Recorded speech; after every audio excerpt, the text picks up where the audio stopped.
Alright guys, I know you guys are requesting some videos about the suspender setup that I've got going on. So I thought I'd take a couple moments, show you the differences between an original Trophyline Tree Saddle that I've got and one that I've cut the suspenders off of, and show you the differences. So here we go. This is my setup here that I had in the video. Actually, let's go over to the original one first. The original one here has the elastic suspenders on it that comes with it. This is for the harness if you ever decide to hook up with a Trophyline harness. And you can tell that the straps sort of just webbing all over the place. Wasn't my favorite setup, and I thought long and hard about cutting the straps off of it before I actually did. So my original thing to do was I actually took a saddle just like this, took those suspenders that I had that I'll show you later, and zip tied everything together because I wasn't sure that I really wanted to cut these off or not. Ended up being the best thing I ever did. So when you get it out of the package, it comes like that. I'm just going to put this on for you real quick to show you some of the battles that I didn't like and why I ended up deciding to cut them off. So you can tell they're really elastic. You sometimes get confused as to where to put your arms through. Oh God, I even got it on wrong now. So, and it takes a while to get used to exactly what you're doing with it. Just because you try this thing a couple times and you don't like it, don't discount it, because the first 3 or 4 times I hunted out of it, I didn't like it. I can't say I didn't like it.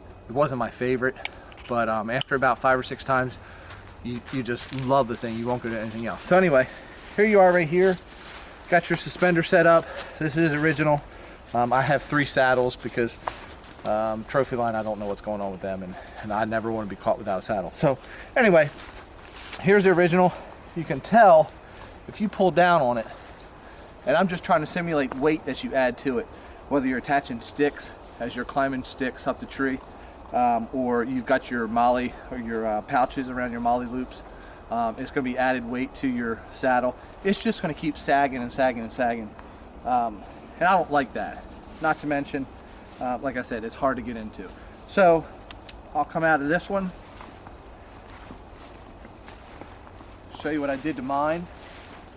So every elastic strap around here I cut off right at the base. I left this strap on because what I actually use this for sometimes is when I find the deer, I can drag the deer out with this, or if I ever decide I want to use the suspender or the harness system, I can put the harness system right on that. So I don't cut that off. A lot of people that use these saddles cut everything off. I'm not a big fan of that. I think the suspenders are necessary, but that's just my personal opinion. So I cut off every single strap. So the only thing left is actually this strap. Obviously you still need your bridge and your leg straps and all that, but every elastic strap I cut off.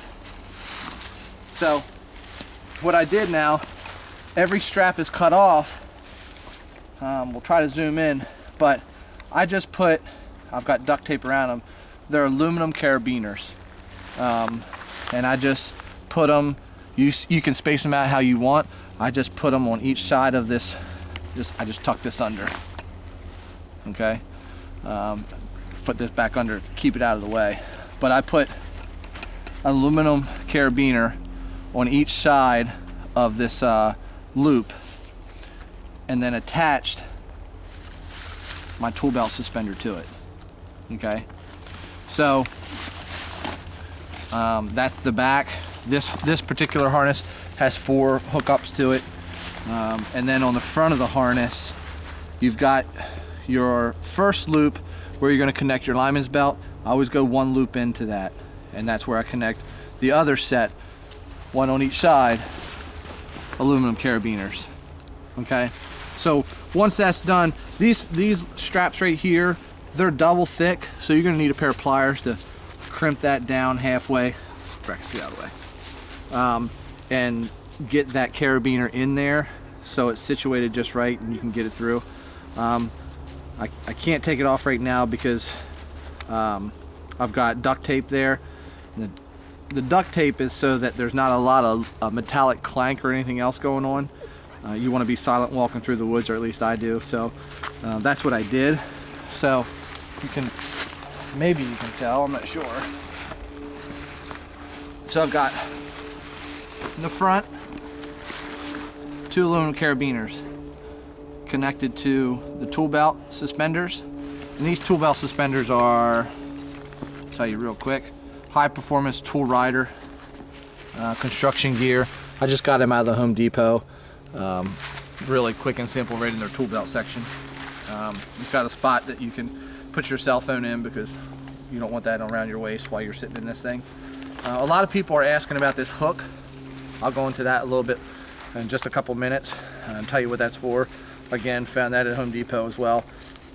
Put duct tape around that so it wouldn't scratch my bow limbs when I use that. So this now is really simple to get into.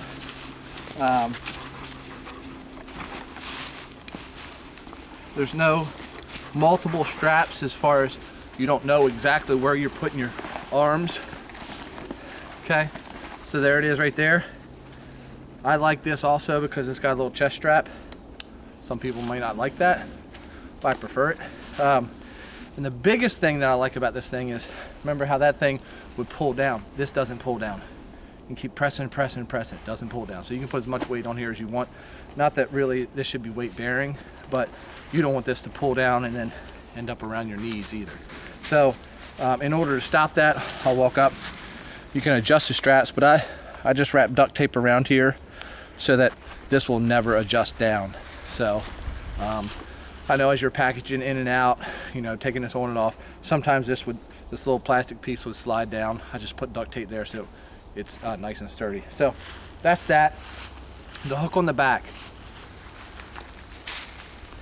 A lot of people would ask, what's it for? If I ever shoot a deer, I want to track a deer, I just grab this, grab the stabilizer bar, and go around here,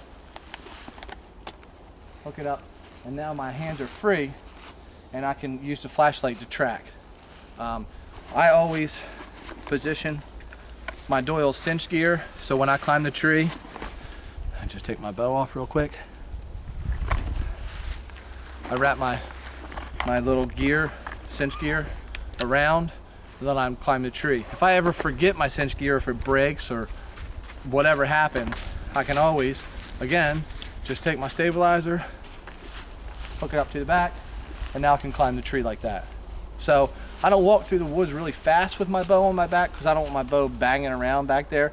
But if you need to drag a deer and you're walking slow, or you need to climb a tree, or you're tracking and you're tracking blood real slow, it's not going to beat around a lot. I'll walk away pretty slow so you can see.